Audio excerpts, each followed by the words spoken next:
सूत्रधार पर सुनते हैं वेद व्यास की महाभारत।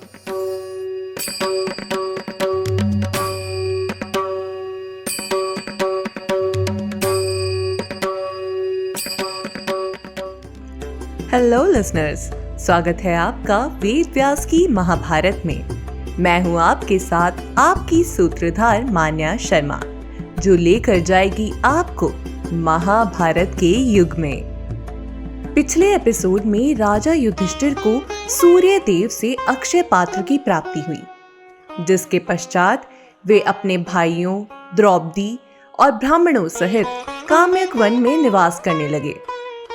वहीं हस्तिनापुर में राजा धृतराष्ट्र विदुर जी की धर्मयुक्त बातें सुनकर क्रोधित हो जाते हैं और उन्हें हस्तिनापुर से जाने के लिए कह देते हैं।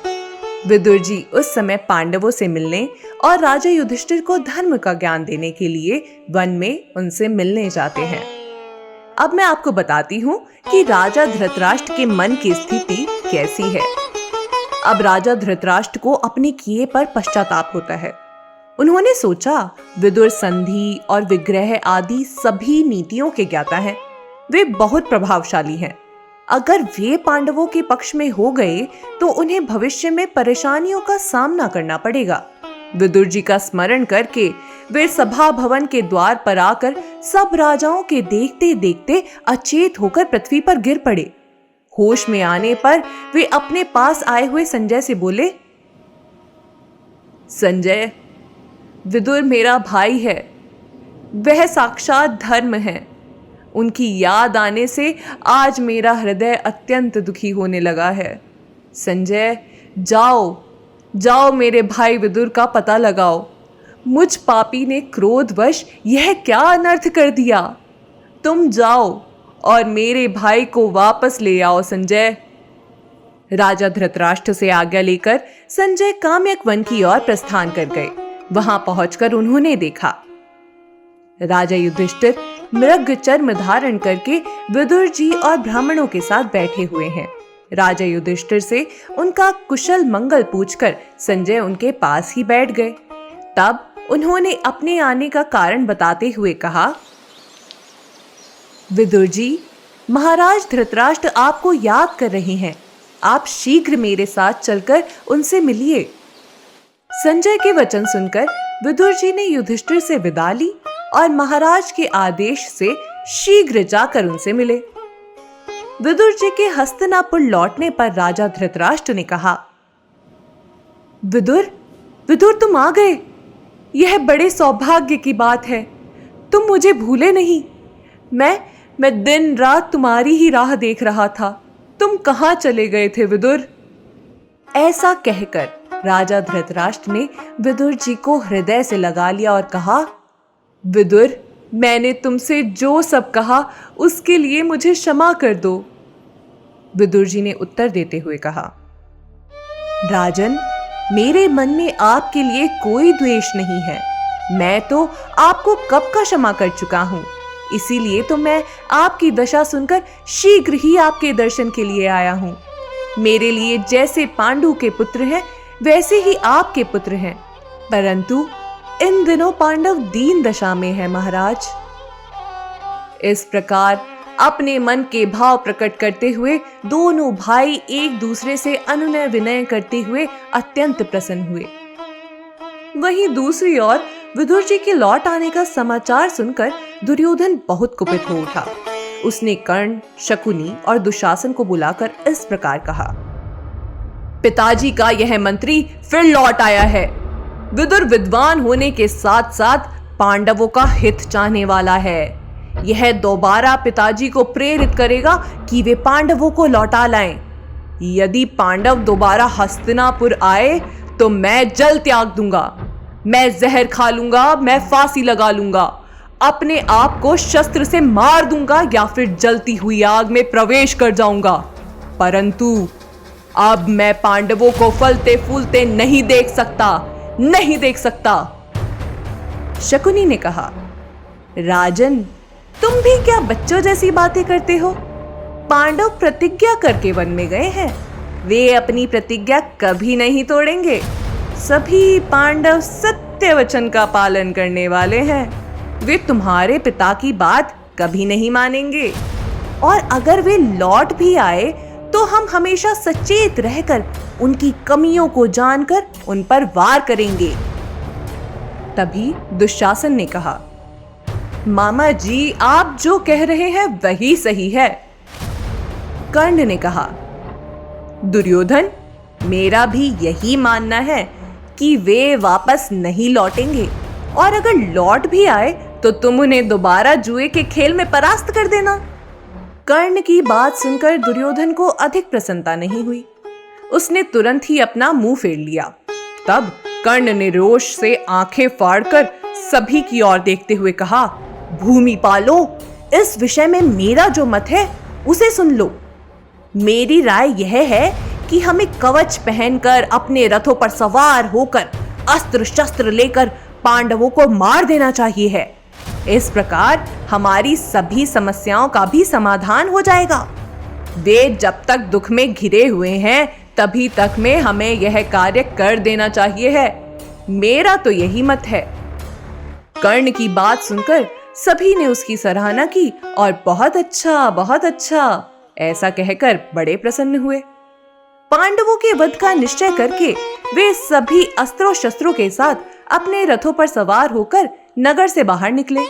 महर्षि वेदव्यास जी ने अपनी दिव्य दृष्टि से यह सब देख लिया और उन्हें रोकने के लिए वहां आ पहुंचे। व्यास जी ने राजा धृतराष्ट्र से कहा, धृतराष्ट्र, मेरी बात सुनो।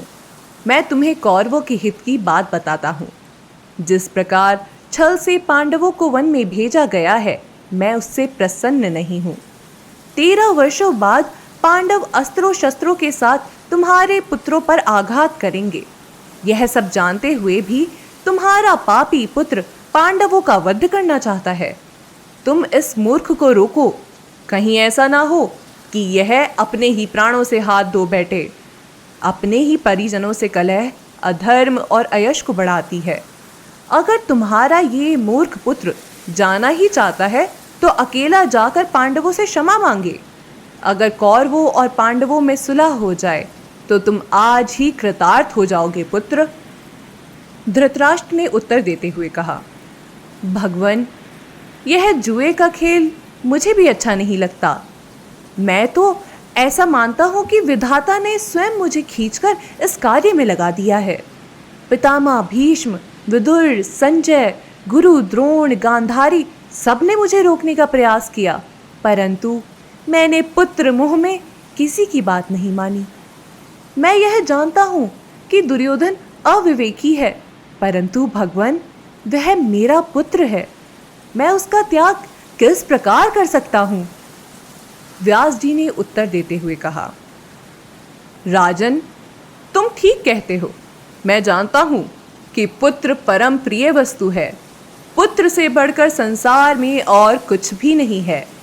यह बात तो स्वयं इंद्रदेव को सुरभि ने समझाई थी। इसी विषय में मैं तुम्हें एक कथा सुनाता हूँ। पहले की बात है, गौ माता सुरभि स्वर्गलोक में जाकर फूट फूट कर रोने लगी। उस समय इंद्र को उन पर बड़ी दया आई। इंद्र ने सुरभि से उनके दुख का कारण पूछा, जिस पर सुरभि ने कहा, इंद्रदेव, मुझे अपने पुत्र के लिए शोक हो रहा है।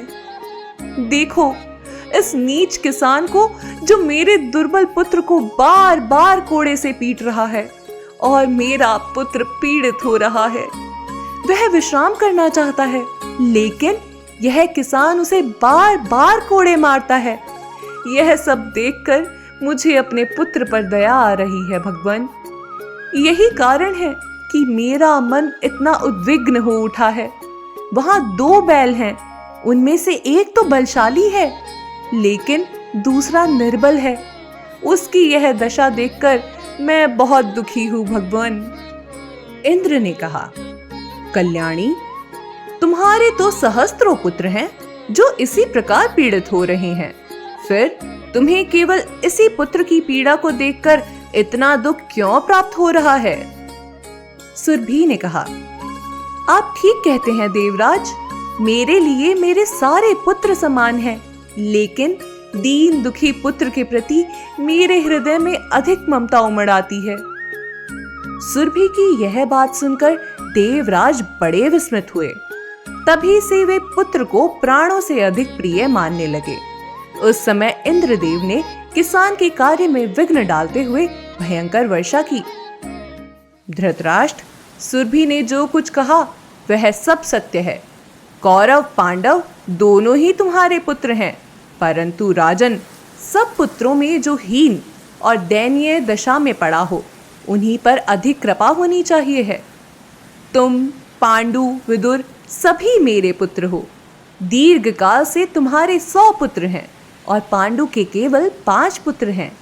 वे भोले भाले, कपट और छल से रहित हैं। आज वे अत्यंत दुख उठा रहे हैं। वे कैसे जीवित रहेंगे और कैसे वृद्धि को प्राप्त करेंगे, यह सोचकर ही मेरे मन में बड़ा संताप होता है। पुत्र, यदि तुम चाहते हो कि तुम्हारे सभी पुत्र जीवित रहें, तो अपने पुत्र को समझाओ कि वह पांडवों के साथ शांति पूर्वक रहे। धृतराष्ट्र ने कहा, भगवान, आप जैसा कहते हैं मैं वही ठीक मानता हूँ। यदि आपका मुझ पर अनुग्रह है तो आप स्वयं मेरे पुत्र दुर्योधन को शिक्षा दीजिए। व्यास जी ने उत्तर देते हुए कहा, राजन, तुम्हारे नगर में महर्षि भगवान मैत्रेयी आ रहे हैं। 5 पांडवों से मिलने के पश्चात वे यहीं आ रहे हैं। वही तुम्हारे पुत्र को शिक्षा देंगे। राजन, मैत्रेयी जी जो कुछ कहें उसे निशंक होकर करना चाहिए। यदि उनके बताए कार्य की अवहेलना की गई तो वे रुष्ट होकर तुम्हारे पुत्र को शाप भी दे सकते हैं। ऐसा कहकर व्यास जी वहां से चले गए और उनके जाते ही मैत्रेयी जी आते हुए दिखाई दिए। क्या मूर्ख दुर्योधन मैत्रेयी जी की शिक्षा का पालन करेगा? ये जानने के लिए आपको लौटना होगा हमारे अगले एपिसोड में। आज के एपिसोड में बस इतना ही। उम्मीद है आपको हमारा यह एपिसोड पसंद आया होगा। अगर आप इस एपिसोड से रिलेटेड कोई भी सवाल पूछना चाहते हैं तो हमारे social media platform Twitter, Facebook, Instagram पर हमसे संपर्क कर सकते हैं। हमारा सोशल मीडिया हैंडल है माय सूत्रधार। साथ ही साथ ऐसी ही अनेक रोचक पौराणिक कथाओं के वीडियो देखने के लिए आप डाउनलोड कर सकते हैं हमारी सूत्रधार ऐप। हमारी ऐप एंड्रॉइड और iOS दोनों यूजर्स के लिए उपलब्ध है। यहाँ आपको हर एक कहानी सुंदर चित्रण और सटीक फैक्ट्स के साथ मिलेगी। इसके अलावा आप श्री राम कथा, मिनी टेल्स पॉडकास्ट हिंदी और इंग्लिश, नल दमयंती प्रेम कथा हिंदी, इंग्लिश तथा ऐसी ही अनेक कहानियाँ अपने मनपसंद ऑडियो प्लेटफॉर्म पर सुन सकते हैं। लिंक आपको डिस्क्रिप्शन में मिल जाएगा। मैं आपकी सूत्रधार मान्या शर्मा मिलूंगी आपसे अगले एपिसोड में। याद रखिएगा, हम हर सोमवार और शुक्रवार आपसे मिलते रहेंगे।